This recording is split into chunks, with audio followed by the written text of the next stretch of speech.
तुकाराम महाराजांना सांगायचं की आपण चांगली संगत धरा. काय सांगायचंय? आपण चांगली संगत धरा. हो, माणसाची संगत एकदा का चुकली ना की माणसाची पंगत चुकते, आणि एकदा का पंगत चुकायला लागली ना महाराज की माणसाचं वाटलं होऊन जातं. पतंग उधार संगाचा बाही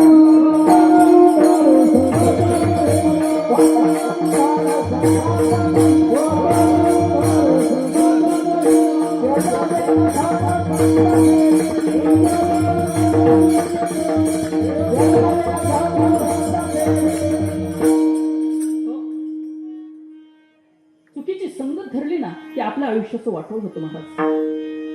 एखादा माणूस व्यसन करत असेल आणि त्याच्या संगतीनं दुसराही माणूस व्यसन करायला जर लागलं असेल ना, तर त्या माणसाला दारू पिऊन त्याचं शरीर जळाल्यानंतर जितका त्रास होत नाही ना, त्याच्यापेक्षा शतपटीनं जास्त त्रास त्याच्या कुटुंबाला होत असतो. तो दारू पिऊन त्याचं शरीर जितकं जाळत नाही त्याच्यापेक्षा जास्त त्रास त्याच्या बायकोला विचारा. दारू पिणाऱ्या माणसाच्या बायकोला भेटा आणि तिला बिचारीला विचारा की तुझा त्रास काय. ती सांगेल, मला भाऊबंदांमध्ये नाक काढून वर बोलता येत नाही, मला पाहुणे रावळ्यांमध्ये जाण्याची लाज वाटते. अहो, या माणसाची व्यथा पाहून मला कुणाशी काही बोलू वाटत नाही, कुठं मन रमत नाही, काही करू वाटत नाही. कुणामुळं? त्या दारू पिणाऱ्या नवऱ्यामुळं. त्या दारू पिणाऱ्या माणसाच्या पोराला विचारा, ते पोरग सांगेल. काय सांगेल? मला ज्या वेळेला माझे मित्र चिडवतात ना, तुझा बाप दारू पितो, त्यावेळेला असं रडू येतं. काय येतं? रडू येतं. एखादा ज्यावेळेस मला म्हणतो ना तुझा बाप दारुडे, तेव्हा मला वाईट वाटतं. मला सांगा ना, त्या माणसाच्या दारू पिऊन त्याचं फक्त शरीर जळालं का माणसांची मनं जळाली? काय जळाली? मनं जळाली. आणि तिचा एखादा फायदा मला सांगा ना. एक सुद्धा फायदा नाहीये.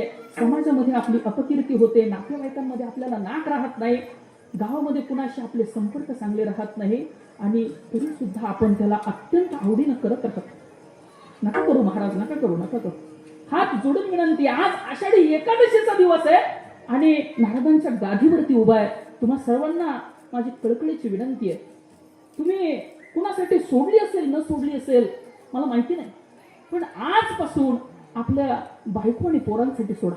काय? आजपासून या एकादशीच्या दिवशी संकल्प घ्या की आज कीर्तन ऐकलं, आजपासून मी दारूच्या थेंबालाही शिवणार नाही. काय? दारूच्या थेंबाला सुद्धा शिवणार नाही. कारण का? आपल्यामुळं आपल्या कुटुंबाला त्रास होतो. हो. आणि मग मला सांगा तुम्ही, त्या दारू पिणाऱ्या स्त्रीला, नवऱ्याला, तिची जी बायको आहे तिच्या जवळ जा आणि तिला विचारा, निर्व्यसनी असणं जास्त किमतीचं आहे का चांगला आचार असणं जास्त किमतीचं? काय सांगेल ती? चांगला आचार असणं जास्त किमतीचं आहे महाराज. हो, ते अगदी सत्ता संपत्तीपेक्षा हे अत्यंत काय आहे? किमतीचं आहे. एखादा करोडपती माणूस आहे आणि त्याच्या मुलाला जुगाराचा नाद आहे. कशाचा नाद आहे? जुगाराचा नाद आहे.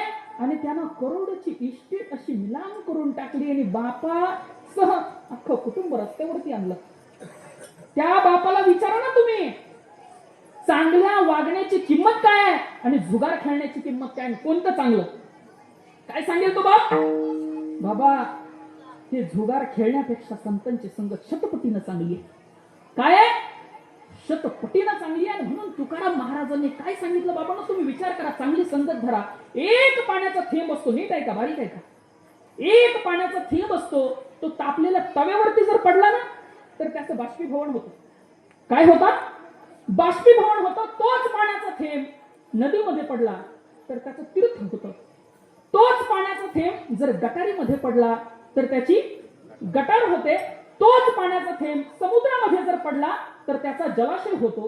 तोच पाण्याचा थेंब जर स्वाती नक्षत्रामध्ये शंख शिंपल्यांमध्ये पडला तर त्याचा मोती होतो. वरून पडणारा पाण्याचा थेंब सारखाच आहे, तितकाच पवित्र आहे, मात्र त्याला संगत कुणाची लागते यावरनं त्याची किंमत ठरते. त्याला संगत जर तव्याची लाभली तर त्याचं बाष्पीभवन निश्चित आहे. त्याला संगत जर नदीची लाभली तर त्याचं तीर्थ होणं सुद्धा निश्चित आहे. त्याला संगत जर गटारीची लाभली तर त्याचं गटार होणं सुद्धा निश्चित आहे. त्याला संगत जर समुद्राची लाभली तर त्याचं महाशय होणं सुद्धा निश्चित आहे. आणि आणि आणि त्याला संगत जर शंख शिंपल्यांची लागली तर त्याचा मोती होणं सुद्धा निश्चित आहे. काय? त्याचा मोती होणं सुद्धा निश्चित आहे. म्हणून आपण काय करायचंय, काय करायचंय, काय करायचंय? चांगली संगत